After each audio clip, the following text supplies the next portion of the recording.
If you had told me 10 years ago that one of the best Spider-Man movies would feature a teenage Spider-Man, a divorced Spider-Man, a cartoon pig Spider-Man, and a Nicolas Cage Spider-Man, I probably would have believed you because comics. On this episode of Moving Panels, we discuss Spider-Man Into the Spider-Verse.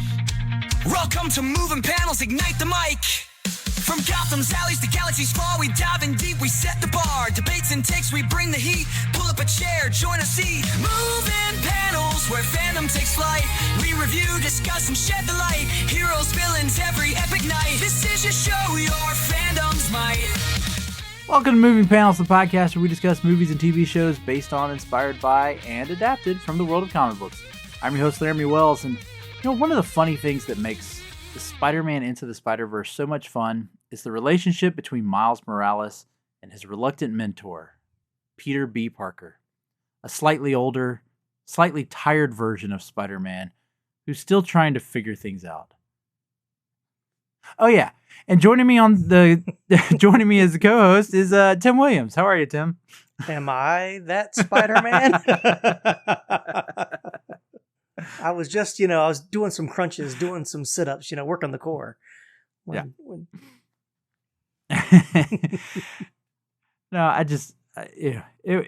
you're slightly older, and you in a way. I started podcasting before you did. So you have been a mentor. Okay. So yeah. Do I want kids?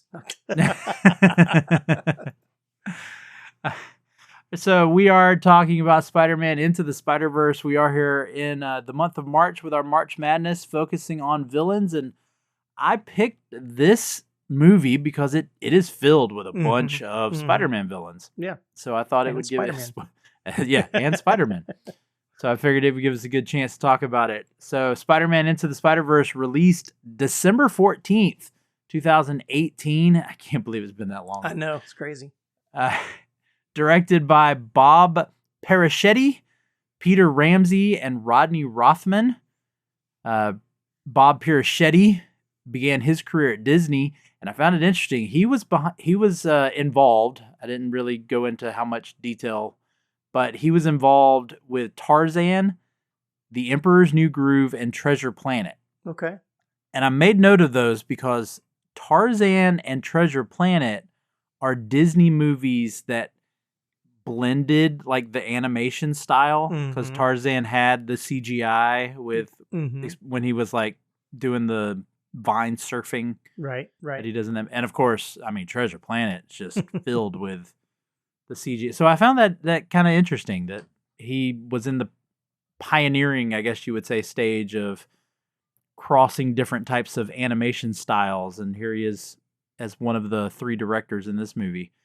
And then later, he joined DreamWorks, where he worked on Shrek 2, Wallace and Gromit, The Curse of the Were-Rabbit, and Monsters vs. Aliens. So once again, various forms of animation.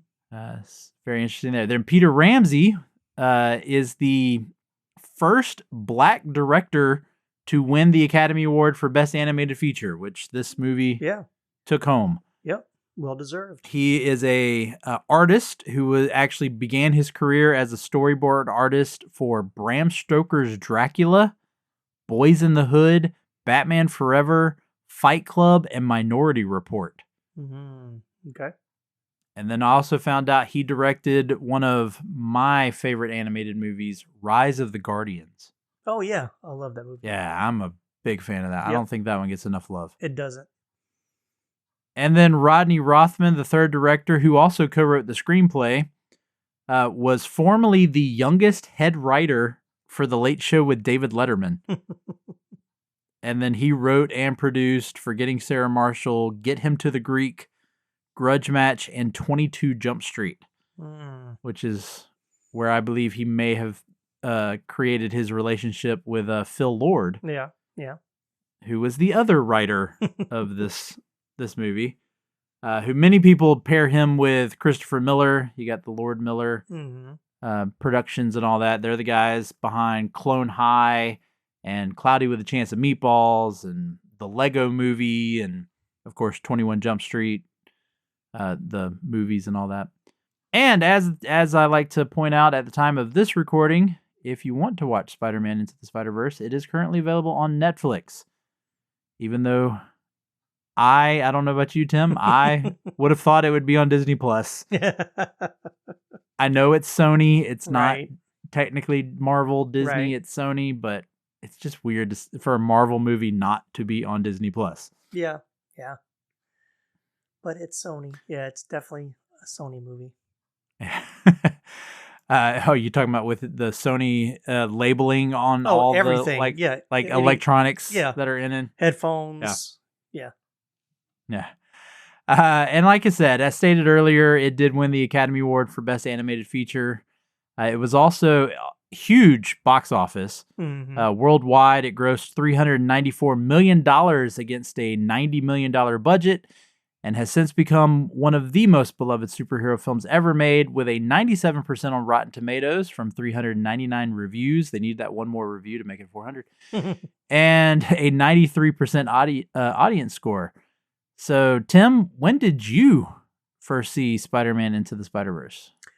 I saw this on the Thursday night that it came out, one of the first showings. So I was very excited to see this one. I don't think it was good, but I didn't appreciate it as much until the second time. It was almost like visual overload the first time. Like it was hard to especially like watching it now on like even my TV is, decent size. You can kind of catch everything, but I was pretty close, not on purpose, in the theater. So it was availability of seats. It was a big screen. So it was a lot to take in. And then my wife and daughter wanted to see it, so we went like a week or two later and sat further back that time. Yeah. And when I watched it the second time, I was like, it was so much. I enjoyed it more the second time than the first time, but it is probably one of my favorite superhero movies. By far, one of the best animated superhero movies I've ever seen. But yeah, but I saw it twice in the theater, and I own the digital copy of it and the sequel, and I've watched it a few times since. I think I watched it on Netflix when it dropped on Netflix just because I wanted to watch it. I just wanted to watch it. It was easily available. So, yeah. But yeah. Yeah, I unfortunately did not see it in theaters. I didn't see it till it was released on Blu-ray. And saw it then.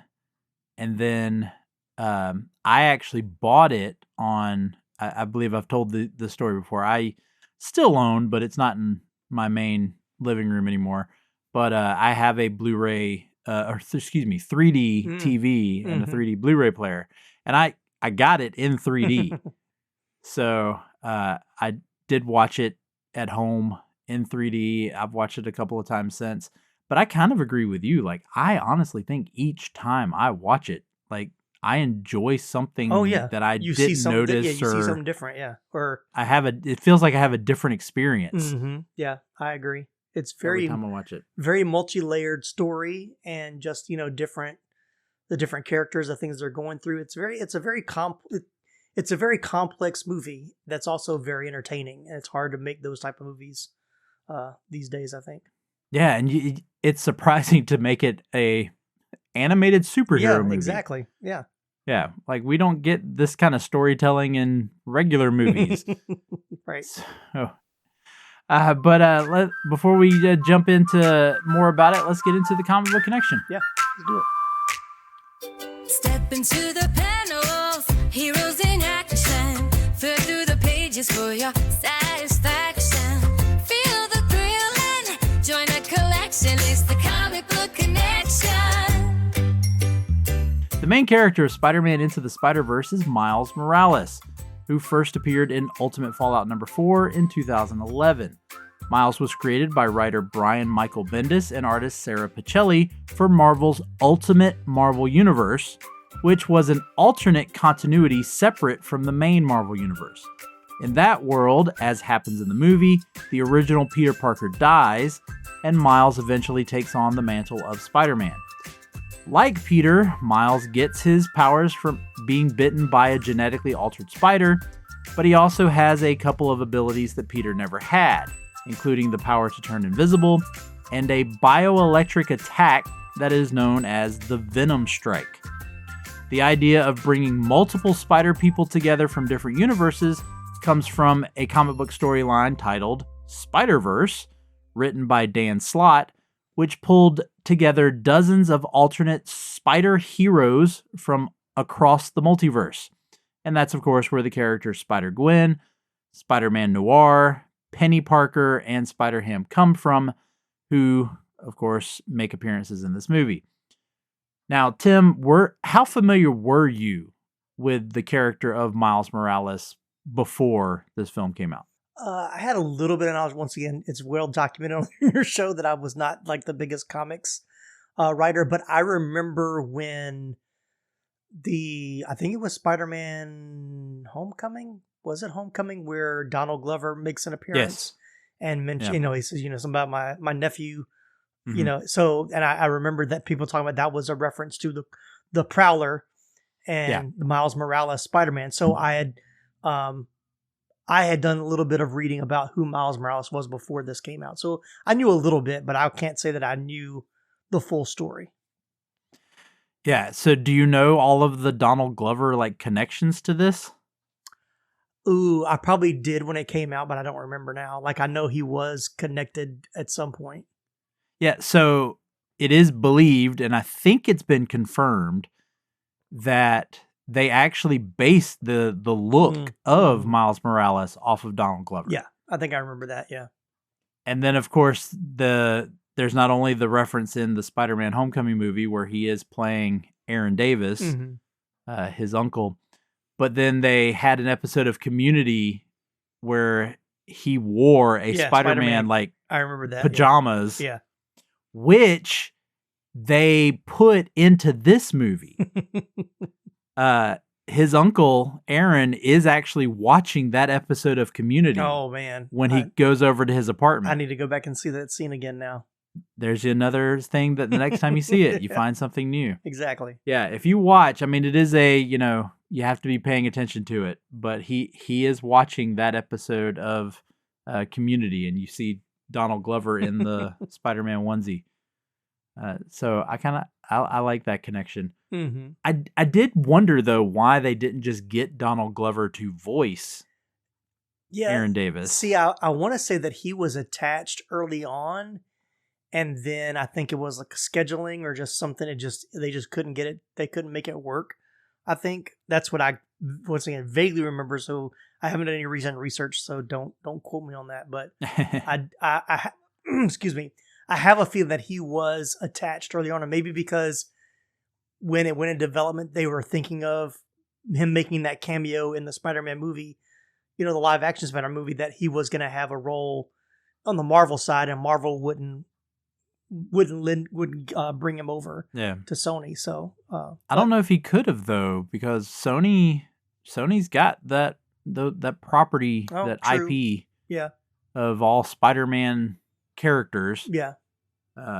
Which, or maybe Sony. Which when did the last movie come out? Because they gotta release one every 5.5 years to hold on to that IP. So as well as those movies have done, I'm not sure how quick they want to put another one out. So yeah, but they got to do it, even if they want to keep. If they want to keep that deal with Disney for for Spider-Man and having Tom Holland appearing in the Marvel movies, they're making bank off of that. Yeah, so for sure. They had no problem pushing out, Morbius and Craven and Madam Web. And, I'm going to admit, I enjoy the Venom movies. So I still haven't watched the last one. The Last Dance, is that the one? Yeah. I'm not saying they're great movies, but I at least enjoy watching the Venom movies. Tom Hardy, I think, is part of that. Oh yeah, He's great. Yeah. Of the ones that they've come, at least that one had 2 sequels. At least it was good enough to have multiple movies of Venom. The other ones, they could have left those. But I've also watched them all. So what does that tell you? I was about to say, I'm gonna eventually buy them all. Right. I haven't because it's funny. Rush.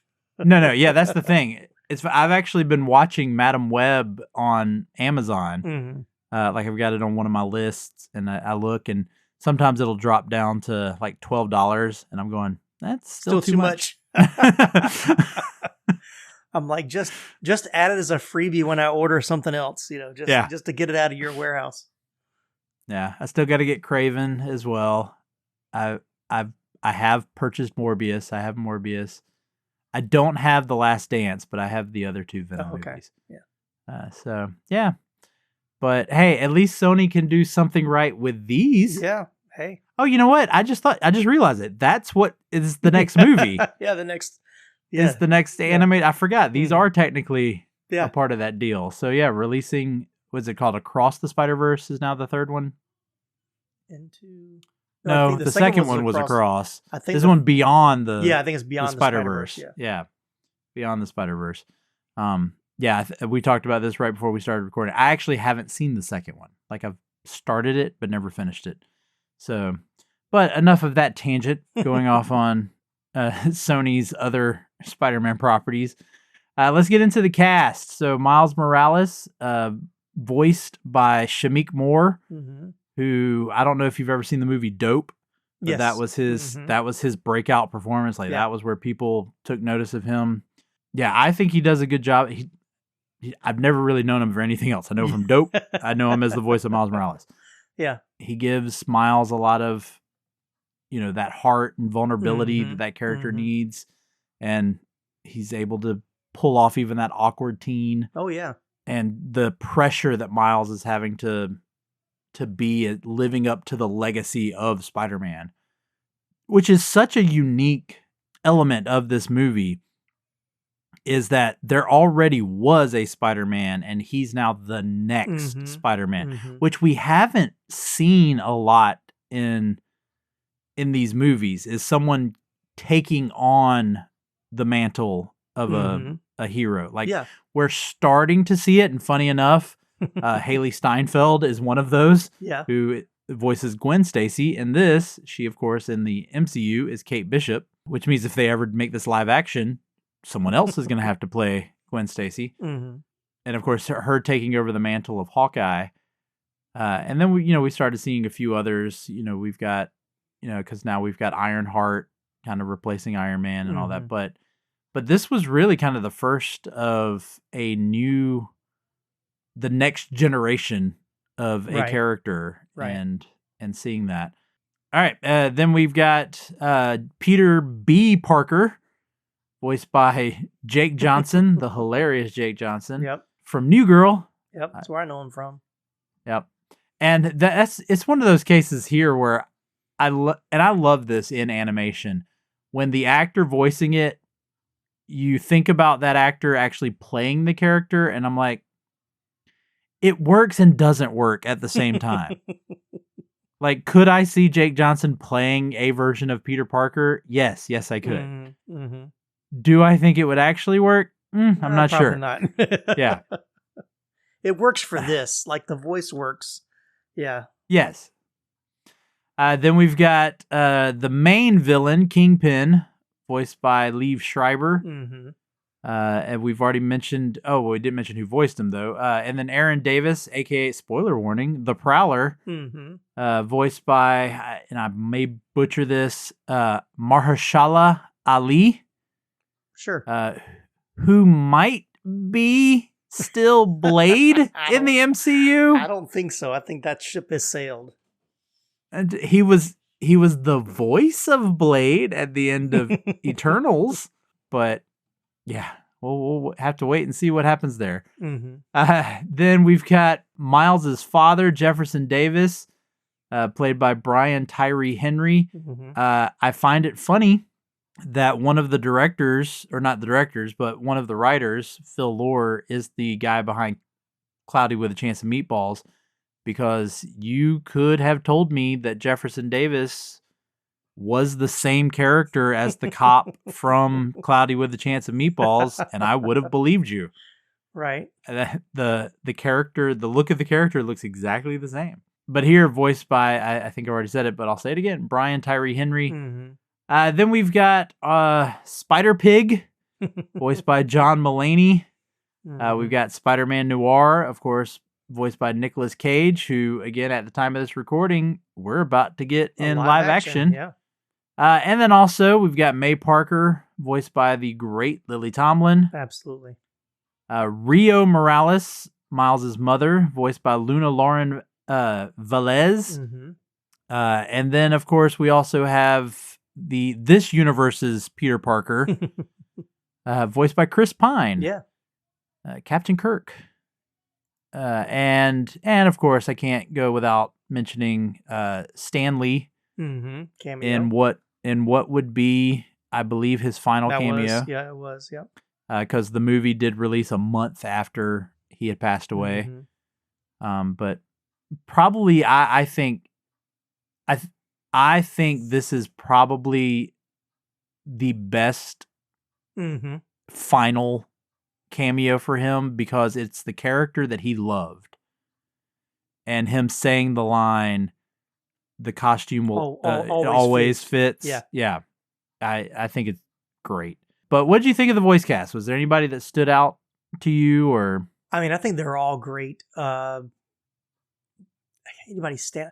John Mulaney as Spider-Ham is just so hilarious, because he just has that voice anyway, which is just recognizable. Yeah. And I just realized I called him Spider Pig earlier. I'm the Simpsons, the Spider Pig, right. Spider Pig. Yeah. I forgot the character's name is actually Spider-Ham. Yeah, Spider-Ham. Of course, Nicolas Cage. You didn't mention Catherine Hahn as Doc Ock, which I loved. I actually have her a little bit further down. Okay, but yes, yeah. Catherine Hahn, Agatha herself. Mm-hmm.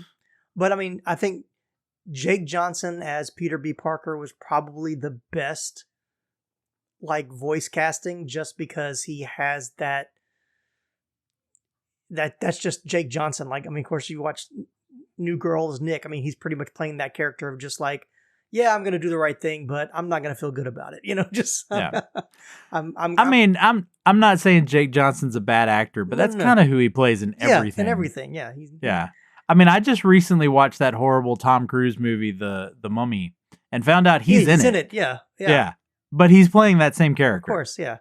And he's also just dead. He has he's got a bit role in Jurassic World as well. And I heard that. I haven't seen that one, the new one yet, but I did hear. Well, not the newest one, the Oh, which one was it? In the first Jurassic World. Oh, wow! It's been so long since I've seen it. I guess I don't remember. He's one of the guys in the control room or whatever that's monitoring everything. So, I do think I remember that now. Because he's the one that's wearing the classic Jurassic Park shirt, because he's like that. Fan. Yeah, I do remember that now. Yeah. Oh wow, yeah, it's been a while since I've seen. I've only seen it the once, when it first came out. I've only seen any of those Jurassic World movies once. Yeah, and I haven't seen the new one, the one with Scarlett Johansson. It's good. Yeah, he doesn't have. Has Jake Johnson though really had a successful movie career? No. Because the only movie I can think of that say it that way. That he's the main character in is Let's Be Cops. Yeah. That he did with, wasn't that with Marlon Wayans Jr.? Mm-hmm. Yeah, that was really just an extension of New Girl. Or not point. Marlon Wayans Jr., Damon Wayans Jr. I don't know what. Yeah. Damon Wayans Jr. But yeah, I mean, he's directed a few things and done some straight to streaming movies that I've kind of seen trailers of but haven't really watched. So yeah, he's one of those guys I wish was a bigger star. He's a funny guy. Yeah. Like I said, I'm not saying anything against his acting. Yeah. I mean, he's got great, comedic timing and his delivery of lines. So yeah, no, definitely. We need to see him in more stuff. Mm-hmm. What about you? Who stood out to you? Yeah, I mean, honestly, the same. Jake Johnson. Yeah, I enjoy John Mulaney, and I honestly, we talk about, I get it as voice acting, and so it's a little different. I would not have been able to tell you that Kingpin was Liev Schreiber. No, there's everyone, I forgot at the beginning when I was watching it again today, and he made one little statement, and I was like, that's Liev Schreiber. There was just some way that he disguises his voice pretty well, but there was one line he gave that there was just the inflection of his voice. I was like, oh, that's Liev Schreiber. That's right. He does play Kingpin. So yeah but Yeah, he's great. That's a great voice actor. Great portrayal to be able to disguise his voice pretty well for that. Well, let's look at the. Well, I do want to mention. So I know we talked about Chris Pine. I just found this out, and I was just before we started recording that he's actually the singing voice for the Spider-Man album that's advertised, and you kind of hear play in the background. That's actually Chris Pine. They actually had him come in the studio and record That's awesome. those songs because they went and they found that he could actually sing. So well, you get to hear the full song at the end of the credits. Yeah. That's Chris Pine. It's like the last half of the credits is him singing. What I find funny is in that song he gets to a point where he starts singing about why did he agree to do this album. It kind of becomes meta, and I was like, that's strange. All right, we'll be right back. Step into the world of Stephen King, where every story is larger than life and every adaptation is king-sized. Join us on King-Sized, the podcast that dives deep into the biggest and most haunting adaptations of Stephen King's iconic works. From page to screen, we explore the twists, turns, and terrifying moments that have made his stories unforgettable. Whether it's the horrors of a haunted hotel, the terror of a telekinetic teen, or the heartwarming tales of friendship, we break down the films and TV shows that brought King's nightmares and dreams to life. New episodes drop on special dates like Halloween, Friday the 13th, and Stephen King's birthday. So get ready to join me and my co-host as we take a king-sized journey through the world of horror, suspense, and everything in between. Because when it comes to Stephen King, there's always more than meets the eye. Subscribe now to King-Sized. Don't miss a single terrifying tale.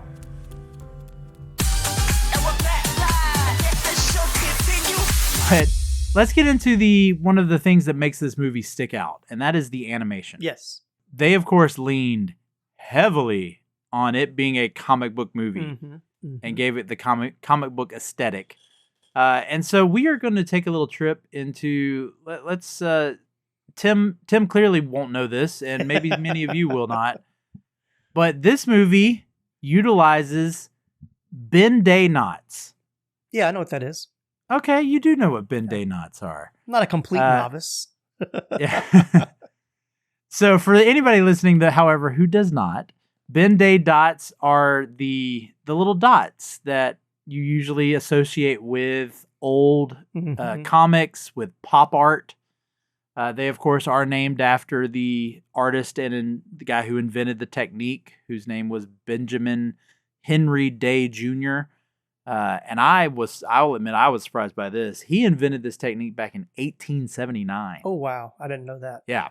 So again, it's the idea of using little dots of pretty much the primary colors, red, yellow, blue, maybe some black, but just using little dots in order to make a full colored picture. So it's the same idea that old TVs used to work, where it was pixels. Yeah. Or even going back to things that Tim and I both remember from being younger, dot matrix printers. Oh, yeah. Even though they were entirely in black and white, that's how they did everything. It was just little dots.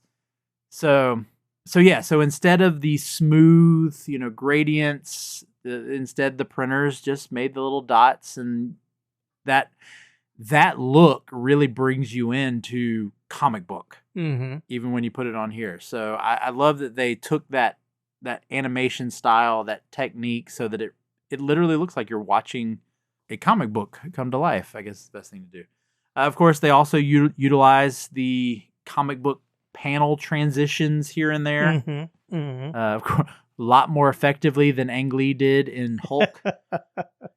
I like some of the shots, especially that they do with him and his uncle, where they do the side panels where they're actually on two different sides of the wall. Yeah. But it had that look, and then of course we get thought bubbles, and we get the sound effect words. Yeah, clickety clack. Yeah, yeah.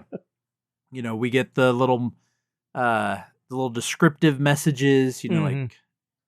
Meanwhile at this place, and we get the I don't know. I actually don't know what you call them, but the little, Like the Spidey sense.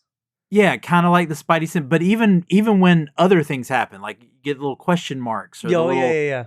the little, exclamations. Mhm. But yeah, the little squiggles for the spider sense. We get all of that. It's all great. I Mhm. love the look of this movie. And then it then takes another level in the look of the characters, because each of the characters are kind of designed Yeah. in a different animation Yeah. style. Because they're from So a different universe. Yeah. yeah, we've got the main universe for this movie that Miles Morales is in, and that animation style, of course, feels the more modern, Mm-hmm. but it also it has this very loose and expressive movement to it. But at the same time, in the way Miles is animated and the way a lot of the world is animated, you also see kind of that characteristic of Miles, because you can tell even in the way his animation is Mhm. styled, there's that street art graffiti Oh yeah, for sure. kind of look to it, and the way he's dressed, he dresses like a character would look in a piece of street art. And of course, the Spider-Man suit design is Mhm. him doing street art. But then you've got Gwen Stacy, that she is originally a part of this world, or at least we think she is. But if you actually, and this was one of those things when we talked about earlier, going back and kind of seeing things different Mhm. on another viewing, if you go back and watch, her animation is just slightly different. Mhm. Mhm. Like, her coloring is softer than everybody else. It kind of reminded me, and you'll like this reference being the 80s guy that you are, of the shots of Sybil Shepherd in Moonlighting Yeah. when they would put the Yeah, little filter. Yeah. Yeah. So it's kind of like that. It's more almost like a watercolor Mm-hmm. when you see Gwen Stacy. Yeah. And, she is just slightly different in her movement and her Mhm. color than Miles is more like sharp and defined Mhm. character. And then of course you got Spider-Ham looking like he just walked straight out of a Looney Tune cartoon. And my favorite probably is Spider-Man Noir. Of course, yeah. With him being entirely in black and white, but he also looks like he's been cut out of a newspaper Yeah, almost. yeah.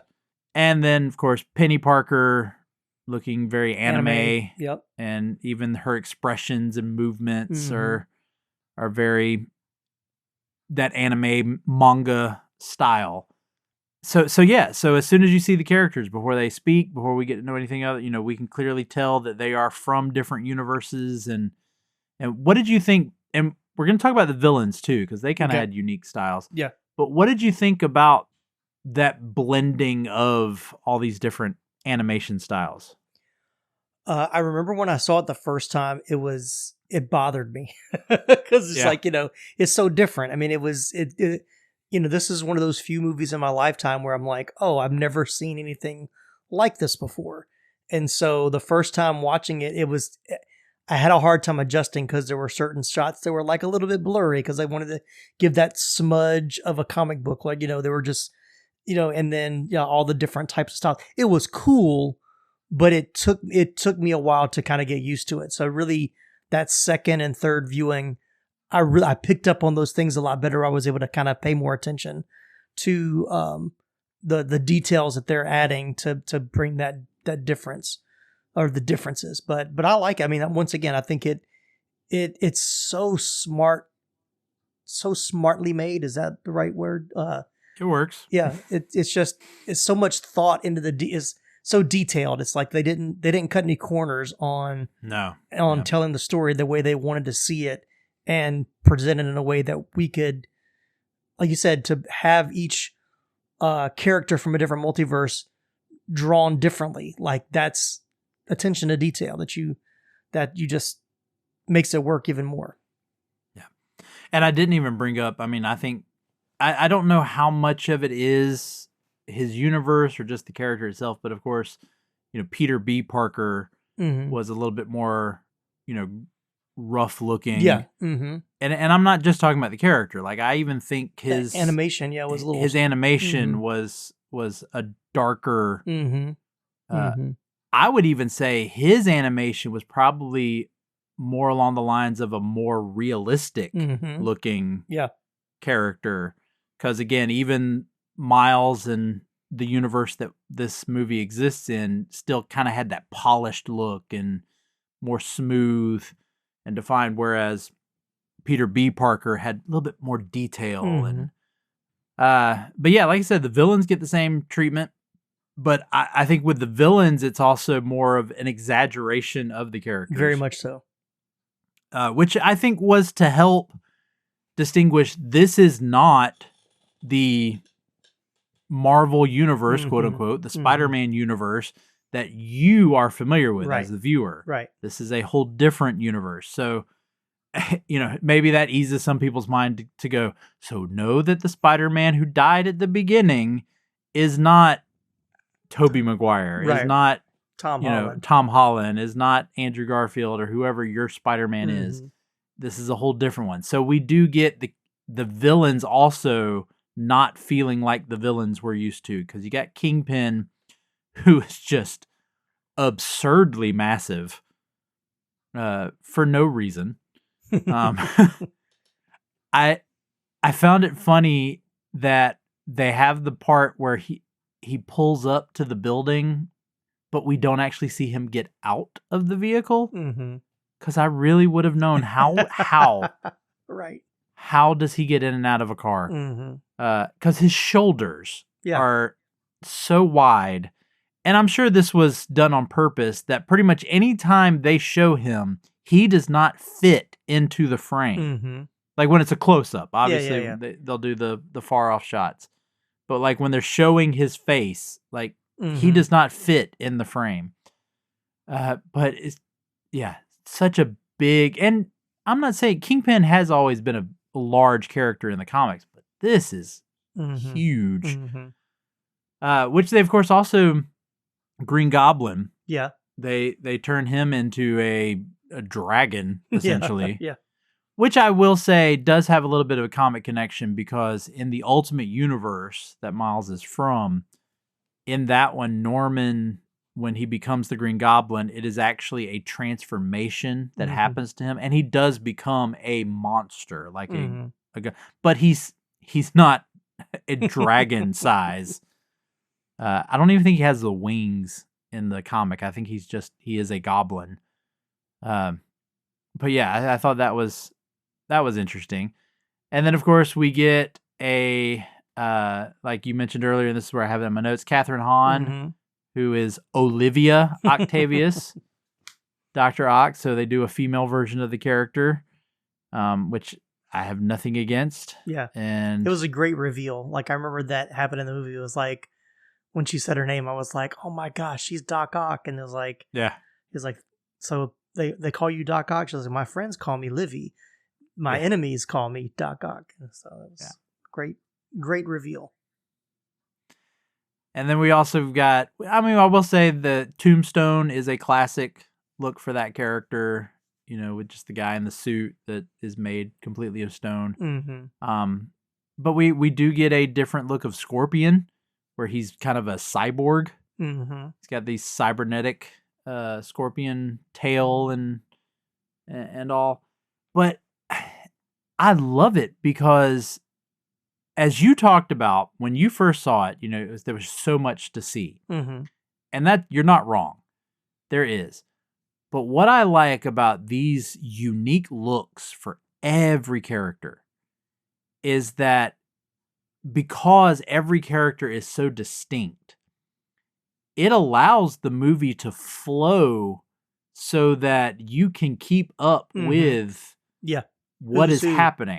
Yeah. Even when there's a whole bunch of stuff, like at the end of the movie, when they're all just flying around inside that room, the where the reactor or whatever. Yeah, the reactor room. And there's all the little bubbles or whatever they are, and all the buildings are going everywhere, and everything's, you can still keep up with what is happening. And And so I really like that look. Yeah, even the fight scene at Aunt May's house, where so it's one of those few action scenes where like, I know who's who. They're not just like a bunch of jumbled characters that all look alike. So yeah, it's not like a Transformers movie. yeah. Which one's the bad guy again? Yeah. Wait, what just happened? Who hit who? Right. So you mentioned the Aunt May scene. Mm-hmm. What were some key scenes out of the movie that really popped out to you? Well, of course, the scene where he makes the leap of faith. I mean, that's the most. I think that's the iconic scene for like of my show. Talk about the iconic scene when somebody says "Into the Spider-Verse." What's the first scene that pops in your head? It's that scene where the city is upside down and he's essentially the poster for the movie. Yeah. It's like one of my favorite scenes is when he gets bit by the spider and it's like all this dramatic music, like, oh my gosh, what's gonna happen? He just like smacks his hand and like flicks it off, and I just flicks it off. I've seen the movie like 4 or 5 times, and I still laugh every time that happens, even when I know what's coming. It's like that's like a great little bit there. The fight scene with in Aunt May's house, the scene where the Prowler realizes it's Miles that he's chasing after on the roof. That scene is pretty big. I will say I think that's a bit of a stretch, like, because Miles isn't masked up for a lot of those, a lot of that, and the fact that we clearly can see the Prowler has some high tech, stuff in his suit, and that he is looking through some sort of visor. Mm-hmm. How he doesn't realize it's Miles earlier than he does, I think is a bit of a stretch. Well, even Hannah said, my daughter, when she was watching that with me today, and she was like, he should know it's Miles. He's wearing the same shoes. I was like, well, she's not wrong. Yeah. Yeah. I also like what is going through Miles's head when Miles goes to his uncle's apartment. Yeah. And then the Prowler shows up. Why would the Prowler have shown up? Yeah. Like, I don't know. I know I'm nitpicking here, but it felt a little bit as a stretch. Yeah.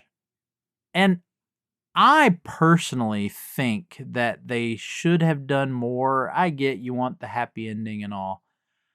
I think they should have let the father thinking Spider-Man killed Aaron. Mm-hmm. I think they should have let that continue. I agree. Let that continue into the next movie. Maybe resolve it then. I don't think that played out long enough. Yeah. Well, because you haven't seen the second one. So the second one, the beginning opens with Spider-Gwen's like origin, and her dad, who is the cop, believes that Spider-Gwen killed Peter Parker. And that does go on. So that's like a big part of the second one. So maybe they didn't want those two things to be too similar. Well, I can see, and I can also see, because, they did that in the Tobey Maguire Spider-Man movies, where Harry believes that Spider-Man killed his father. Right. So I get that they don't want that to become like a Spider-Man movie trope. Right. So I totally get that, but it felt too short, I think. Yeah. Is it got resolved? It got resolved too quickly. Yeah. Yeah. There wasn't it wasn't fleshed out enough. I guess would be what I'm saying here. But yeah, no, those scenes definitely. There's something about when they are. Each of the characters are departing, going back to their universes. There is something about Spider-Ham handing him the mallet and going, I wanted to give you this. It fits in your pocket. Right. Like, I don't know what it is. It's John Mulaney's delivery of that line. Like, because he delivers it as this such like sweet moment. But it is so Looney Tune ridiculous. Yeah, exactly. Yeah. Or Nicolas Cage, I'm going to take this cube, the Rubik's Cube. It's like, Yes. Yeah. I don't quite understand it. Right. But, yeah. Or, yeah. And I love earlier when you first see him with it, and he's like, is this, what is it? What Is color? it- Whatever is it color he purple? says. This is purple. Blue And then of course we get to see at the end that he solves it. Yeah. And then he's like presenting it to the world. I really am gonna need Amazon Prime to put a reference to the Rubik's Cube. Mm-hmm. Yeah. And do you think that is going to be the same Spider-Man Noir? Like, will they reference these movies? Like, I would hope so. Yeah. Yeah, I would hope so. I don't know. Because we don't know that yet. I mean, it is Nicolas Cage playing the character, but is this technically the same Spider-Man Noir? Because, of course, with this multiverse, it doesn't have to be. Right. What do you think of the runtime? It's not bad. It's under 2 hours. It feels a little long and toward, in the middle. Yeah. You and I talked about before we started about the second one. The second one is 2 hours and 20 minutes and feels every bit of 2 hours and 20 minutes. It's still good, but they just tried to cram way too much into it and makes But you say this long. movie's under 2 hours. It's just under 2 hours. But it's like I said, when I started watching it again today, and because I've seen both of them in the last 2 years probably, I was like, okay, what all happens in this one? Like, how far does this go? And I was starting to remember like different scenes. Like I remember Aunt May's house. Like, okay, that's in this one. But there's a lot of action, and action sequences take up a lot of space. I think it's better than the second one. It's still a little long, but the second one's just way too long, from my opinion. Well, let's get into it because I do want to talk about something else, but I want to go ahead and do our final decision first. Oh, okay. So let's get into it. Bag it, stack it, or trade it. So when it comes to Spider-Man Into the Spider-Verse, Tim, what say you? I'm bagging it. Like I said, this was, as I mentioned before, it took me a couple of watches to appreciate it for all it is.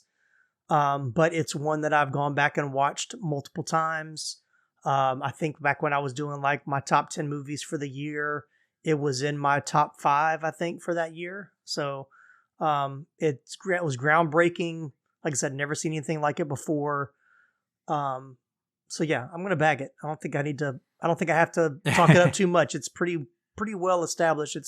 It's a great movie and worthy of an Oscar. So it definitely can be worthy to be bagged.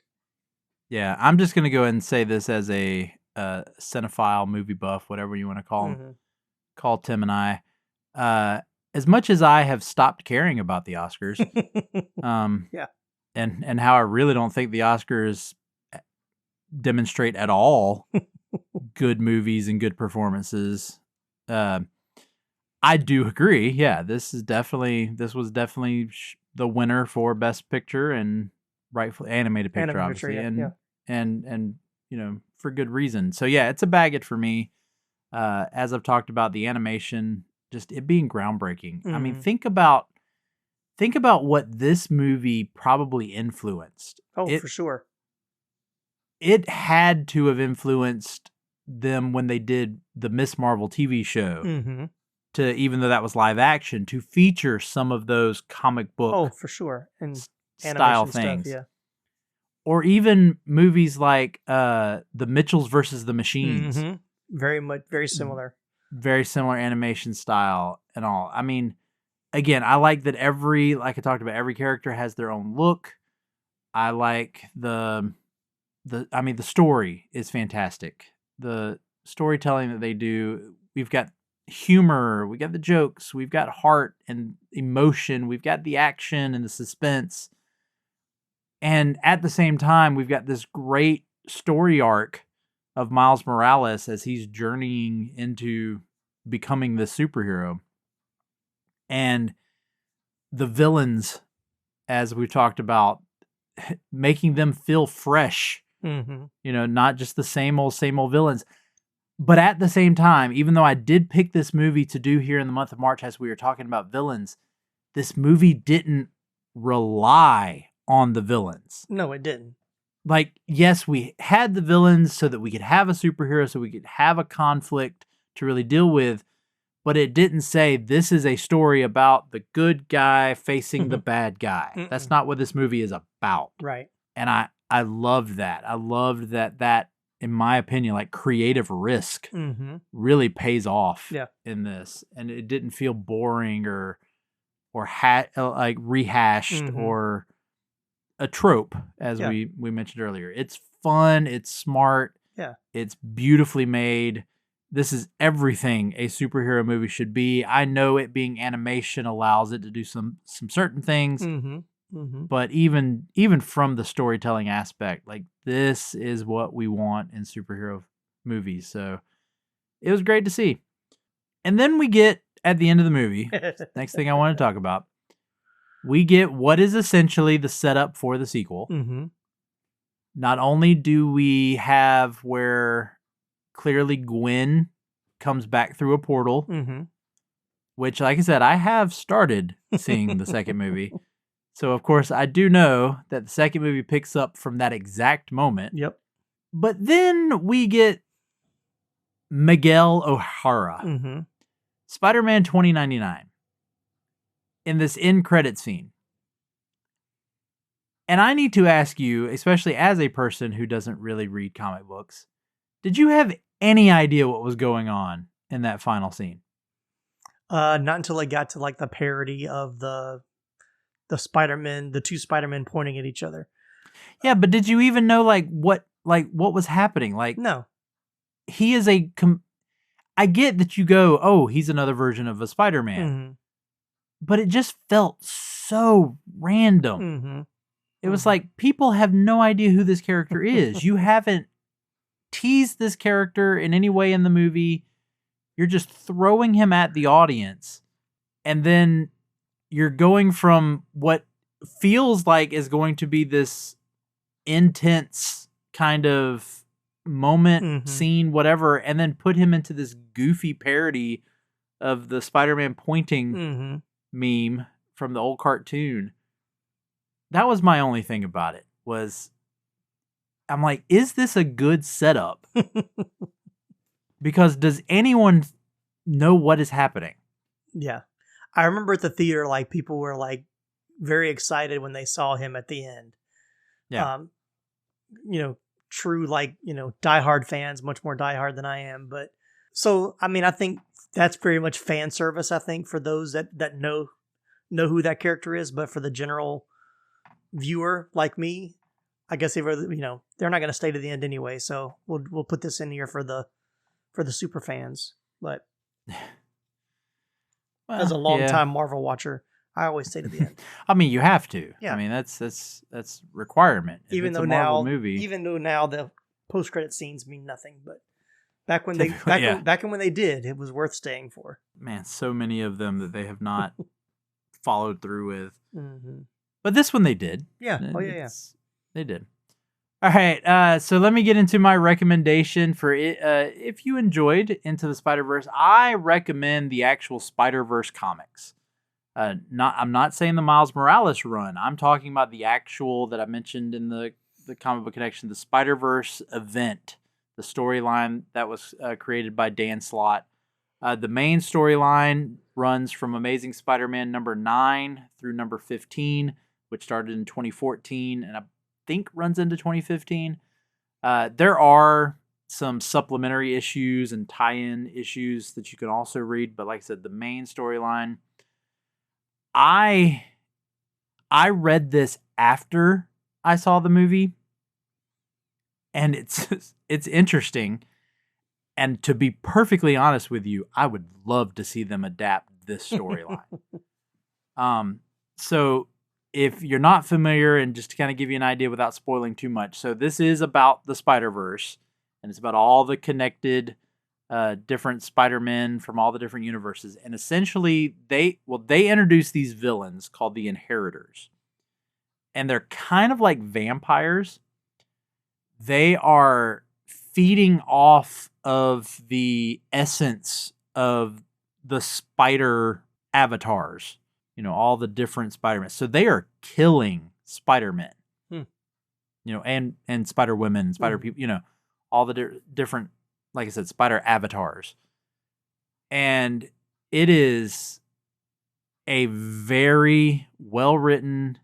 It is just like this movie is. It's got the humor. There's even a reference during one of the big battles where a couple of Spider-Men are talking about that they thought they saw one of the Spider-Men who looked like the dude. I think they even say the guy from Cider House Rules. Like they reference another Tobey Maguire movie. And I want to say they even reference Andrew Garfield in it as well. So I like this, got the kind of humor in there. But I mean, the fact that it is intense. I loved reading it. And so, like I said, it expands all the different worlds, all the different characters. You meet other versions of Spider-Man and some of the Spider-Women characters. Yeah, if you want the full Spider-Verse experience, and I know you get a lot more in the sequel, and we'll probably even see more and beyond. And whether or not they do something with this Inheritor storyline in Beyond, I don't know. But I strongly recommend reading that comic run by Dan Slott. Absolutely. So, Tim, any last words? Any last things about Spider-Man Into the Spider-Verse? Bagel. Like, I love the scene where he throws the bagel and it hits the guy in the head and it says bagel. Yeah. No, I mean, I think we've talked about it. I think I've said my piece. It's great. If you've made it this far, you've probably seen it already. Go back and watch it again, and watch the second one. Like I said, I think watching them back to back helps with the storytelling. It is kind of long though, but I'm looking forward to see where they go in the next installment, especially because the second one definitely leaves with a cliffhanger that you're a little bit more hungry for the next part of the story. So, but it's great. I loved it. Glad I was able to talk about it. Yeah, I'm gonna have to sit down and finally watch the second one all the way through, and so that way I can keep up and get ready for whenever they release the third one. We will find out. But let me go ahead and leave everybody with my last lines. So Spider-Man has always been one of the most relatable superheroes ever created. He struggles with responsibility. He makes mistakes. He tries to live up to expectations that honestly feel impossible. And this movie takes that idea and expands it across a multiverse. There are different people, different backgrounds, different worlds, but it is all the same heroism. Because the lesson that Miles Morales learns is the same lesson that Spider-Man stories have always told us.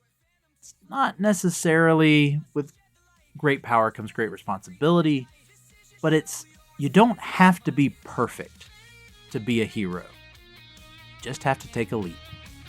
For today, for Moving Panels, I'm Laramy Wells, and I'll see you on the other side of the page.